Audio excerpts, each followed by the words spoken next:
Chop করবো। তার জন্য 4টে কাঁচকলা নিয়ে নিয়েছি আর 3টে এরকম আলু নিয়ে নিয়েছি। নিয়ে ভালো করে এগুলো মেখে নেবো। আর এর জন্য একটা পুর বানিয়ে নিয়েছি। এটা হচ্ছে কুমড়ো আছে, গাজর আছে, তারপর কারি পাতা আছে, লঙ্কা আছে,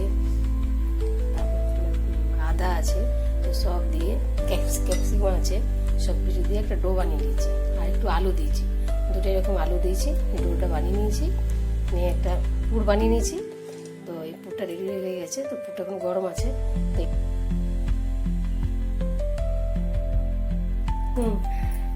কাঁচকলা সিদ্ধ, আলু সিদ্ধ, তো ডোটা বানিয়ে নিয়েছি আমি।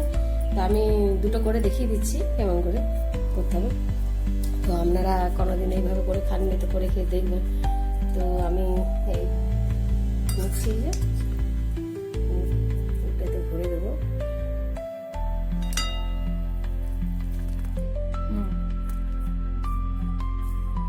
একাদশীর দিনেও আপনারা এইভাবে বানিয়ে খেতে পারেন। আর আজকে একাদশী, তো আমি তো নানা রকম করে তো খাওয়া হয়, তা আমি এইভাবে এই চপ করে খাচ্ছি। চপ করে দেখিয়ে দিলাম যে আলু আর কাঁচকলা দিয়ে সিদ্ধ করে মেখে নিয়েছি। আর পুরটা তো কীভাবে করলাম দেখালাম। তো পুরোটা দেখাতে পেলাম না, আমার খুব কাছে চলে এসেছিলো, পুরোটা দেখাতে পারিনি। তো এই যে করেছি, নারকেল সবই দিয়েছি, দেখাচ্ছি যে কীভাবে করেছি। তো আপনারা এইভাবে করে খাবেন, যে বাচ্চাদেরও ভালো লাগবে, বড়দেরও ভালো লাগবে। তো এইভাবে চপগুলো আমি করে নিচ্ছি একে একে। তো আপনারাও এইভাবে করে খাবেন একাদশী দিনে। তো অনেক রকম করে খেয়েছেন, তো এইভাবে পুর দিয়ে করে খাবেন। দেখতে লাগছে কত সুন্দর, খুব সুন্দর দেখতে লাগছে, খুব সুন্দর দেখতে লাগছে। নারকেল সবজি দিয়ে করেছি, দেখাইছি। তো আমি এগুলো 5টা বানিয়ে দেখিয়ে দিলাম যে কেমন করে।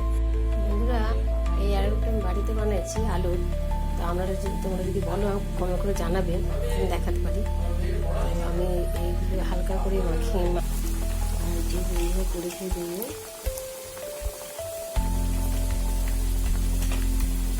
এইভাবে করে কোনোদিন তো আমরা খাননি, এইভাবে করে দিয়েছি, দুটো দেখালাম।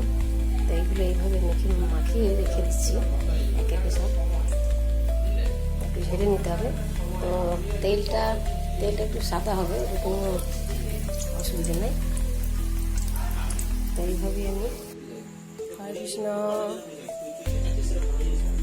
আমার কাঁচকলা আলুর চপ কমপ্লিট হয়ে গেছে। তো এইবার আমি সব ভেজে নিয়েছি।